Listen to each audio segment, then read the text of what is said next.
သာသနာတော်နှစ်1600ခုနှစ်မြန်မာကောစာတက္ကရာ419ခုနှစ်၌တက်တော်44နှစ်အရွယ်ဓမ္မဓာတ်တိဘွဲ့အမည်ရှိရှင်အရဟံမထေရသည်ထိုစဉ်ကမြန်မာနိုင်ငံပကံပြည်ကိုအုပ်စိုးသောအနောထာမင်းကြီးထံသို့ထေရဝါဒဗုဒ္ဓသာသနာတော်ပြန်ပွားထွန်းကားစေရန်ရည်ရွယ်ချက်ဖြင့်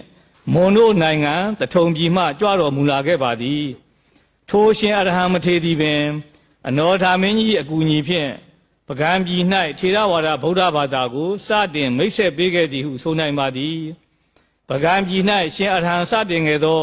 ထေရဝါဒဗုဒ္ဓသာသနာတော်သည်80တိုင်အောင်ပြန်ပွားခဲ့ပါသည်နောက်အခါမှာဂိုင်းသမိုင်းတွေကိုရေးသားတဲ့အခါမှာရှုပ်ထွေးသွားကြရှိတဲ့အတွက်